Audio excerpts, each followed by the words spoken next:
Konnichiwa, sono Anaboy MITCH. And today I bring you a sequel video to a video I did last channel, let alone last month. And this is the continued story of one Lavinia Woodward. Now, who is Lavinia Woodward? Well, we must go back to the Wayback Machine and let's just re-jog our memories. Lavinia Woodward was a 20-odd-year-old student who was studying medicine at Oxford. I think it was one of the many colleges they have in Oxford. And what happened was this. She assaulted her boyfriend. She stabbed him, threw a laptop and a glass at him. Did this because he basically reported her to her mother because she had a drug habit. Now, she's meant to be this bright student, this person with a massive future.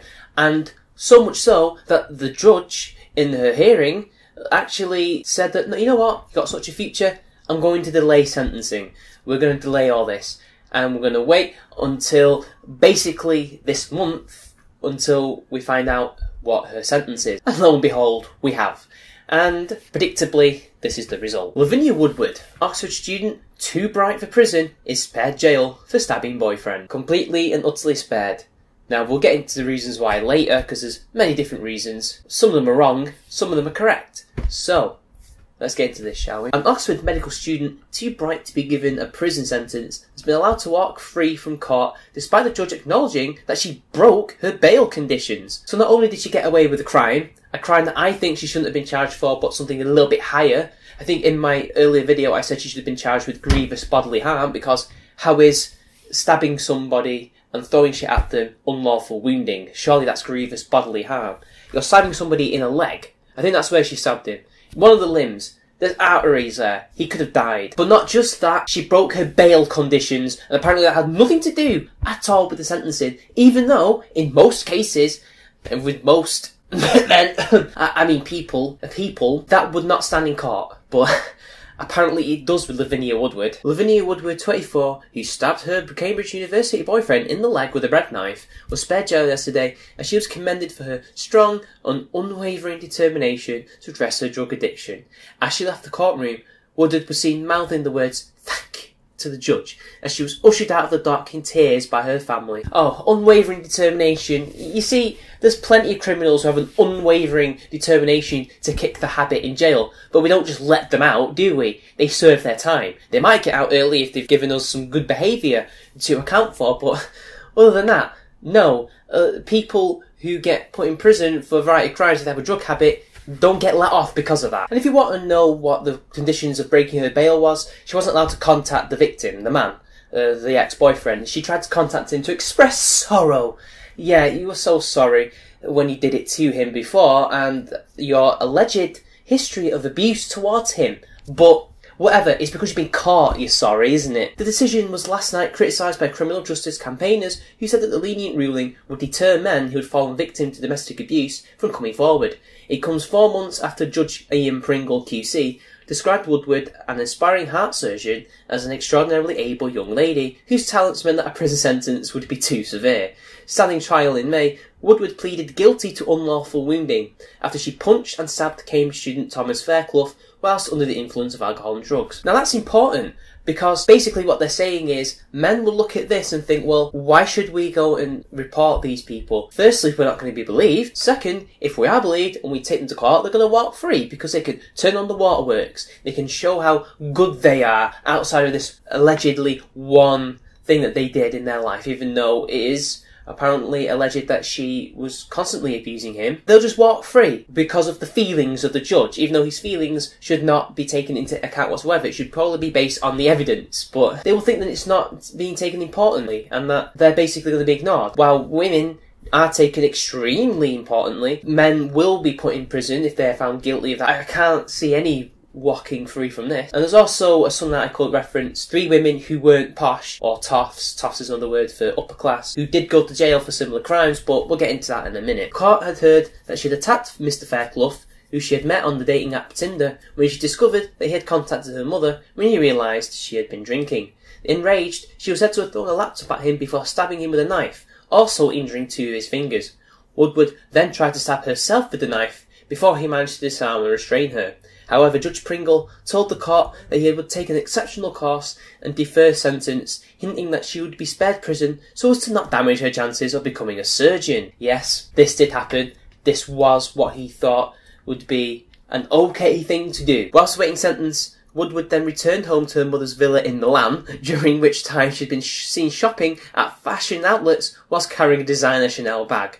Resuming proceedings at Oxford Crown Court yesterday afternoon, Judge Pringle said that there had been many mitigating features in the case as he handed Woodward a 10-month jail sentence suspended for 18 months. His comments followed pleas by Woodward's legal counsel James Sturman QC that she be given conditional discharge due to her unique vulnerability, remorse and good character. See, I'm sure many people who committed crimes show remorse. I'm sure a lot of them are vulnerable people. I'm sure plenty of them have good characters but happen to just be in the wrong place at the wrong time, or do something that they're going to regret. We see this all the time. In fact, if you watch Louis Theroux's documentary on US jails, it's not necessarily prisons, loads of those men did things that they regret when they were young that they wouldn't have normally have done, and have now been in jail or prison for years. That's ruined their lives. But this woman, because she's one posh potentially, and mainly because she's a woman, because she has all these characteristics that those men also had, she gets to walk free. She gets to walk free for those same traits. The court also heard that Woodward had been fired from a new job at a shop in London 48 hours after being hired when she was recognised by a customer. Mr. Sturman said that her notoriety was such that she can't even go to a nightclub in London. She's so recognisable. She added that she had undergone a sea change since staving off drugs and was now a different woman. Really? That remains to be seen. And the thing is, isn't this cheap? When a man is falsely accused of domestic abuse or rape or anything like that by a woman, this also happens to him. But we don't go, oh, look, he's not like that at all. He's been trying to live his life the way he wants to live it, like he used to before the allegations, but everybody's seeing him, they're treating him like crap, doing this, doing that, he's getting fired because people think he did it even though he didn't. Nobody, other than MRAs and a few others outside of that who have a stake in the issue, bothered to stick up for these men. This would never have been taken into account by a judge. But with a woman, apparently it does. And despite breaching her bail conditions by testing her victim, Woodward was praised by Judge Pringle for confessing her guilt and deep sorrow for her actions. Seriously, I just think like he's been seduced by this girl. Like he just looked at the big eyes and the tears pouring out on her saying, I'm so sorry, and decided, you know what, I'm going to let her off. Because she was clearly sorry, but if a man did the same thing, he'd be told to man up and to take the punishment. I mean, the same judge who deferred this, who clearly has a bias, who's clearly using his feelings rather than the actual evidence.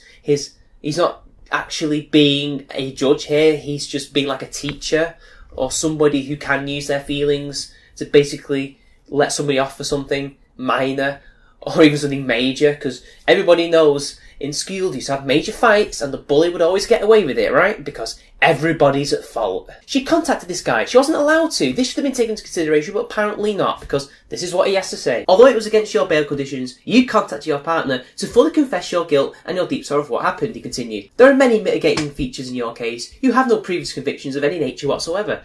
I find that you were genuinely remorseful for following this event. How do you know? You can't read her mind. And again, he's not taking it into consideration. It's just like, oh, you know what? You said sorry to him. That takes character. But if a man did that, if I did that, they'd say this. You contacted her when you said you weren't supposed to. Therefore, you've endangered this woman's life. Therefore, we will raise the sentencing. Just, what? You had an immaturity about you which was not commensurate for someone of your age. Reports from the experts make clear you suffer from an emotionally unstable personality disorder, a severe eating disorder, and alcohol drug dependence. I'm pretty sure a lot of criminals suffer from this, but they don't seem to take that into consideration, especially the male ones, they just get thrown in prison. But all this are mitigating factors that means that she has to walk away from a crime she admitted to. I mean, I guess at first she thought, if I admit to the crime, I'll get a lenient sentence. I bet she didn't think she'd just walk away. I mean, immaturity. A lot of crimes by men are committed because they're immature. Yeah, again, we don't take that into consideration. It's almost as if he's expected to be that stupid, as if that is not an excuse. But with women it is. Are women, firstly, adults who can look after themselves and have responsibility,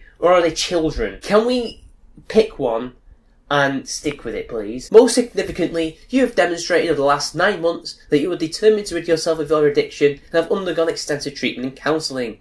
You have demonstrated to me a strong, unwavering determination to do so despite enormous pressure under which you were put. I'm pretty sure that pressure pales in comparison to what that lad had to deal with being her boyfriend, being abused, but I don't know. However, the ruling is likely to ignite the row provoked by Judge Pringle's earlier comments in the case, with race and equality activists last night claiming that Woodward's class and social standing may have played a part in her sentence. John Azar, chief executive of the Kingston Race and Inequalities Council, said, "I always struggle with how the services legislate justice when it comes to black, minority and ethnic, BME and white people." It has nothing to do with her race, because a woman who was black, in her similar position, because they do exist, there are upper class BMEs, which is our version of POCs, they do exist and they have done for decades, well, even centuries even, they would walk away scot-free as well. Why? Because they're women, and maybe because they're posh. Now, I'm not denying that there is a prison gap in terms of race,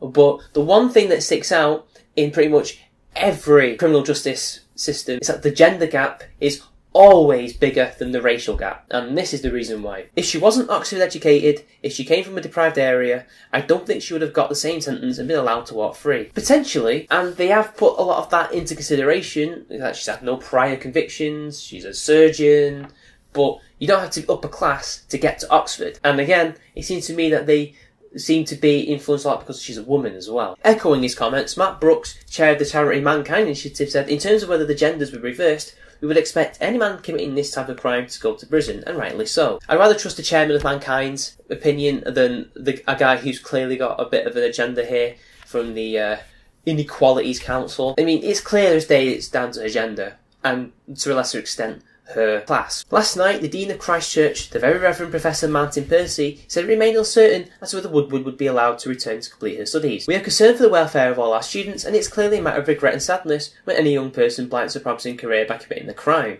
Miss Woodward is not currently studying at Oxford, having voluntarily suspended her medical studies. The question of her future will now be decided by the university, which has procedures in place when the student is the subject of a criminal conviction. However, her legal representative, Mr Sturman, said that Woodward's fears of being recognised on returning to Oxford had forced her to consider pursuing a PhD or research role abroad. He added that her reluctance to return was a tragedy. Now she might have a good idea what happened to the lad who had to suffer under the hands of Mattress Girl. He completed his degree despite the campaign of abuse that was done against him. What she gets is actually deserved in many ways. She is a criminal, she did commit a crime, she is an abuser, even if she was abused in the past, allegedly. I think that she deserves it. I think that's the right thing to do with these people. But anyway, let's get into the underlying factors here. Some people are claiming it's race, some people are claiming it's class, and others are saying it's gender. Now, what do I think? This is my opinion. Well, it can't really be race, because firstly, the racial gap is 6 times lower than the gender gap. If a black woman of the same social status was here today instead of Lavinia, and has the same boyfriend, I could reasonably assume that she would also what? There's no way of knowing if the judge has the so-called biases that this guy imagines him to have. That would come into play there. Whereas a black man or a white man would both be put into prison. Now, of course, you can argue that maybe the black man might get a higher sentence, potentially, on average, maybe he will. But again, because they're men, they get sent to jail. So it's more of a gender thing here. And then, of course, there's the class angle, which I will admit is a factor, but not as big as the gender gap. And here's why. Firstly, she's rich enough to basically get her parents to afford the best lawyers. Also, the fact that she just so happens to be talented.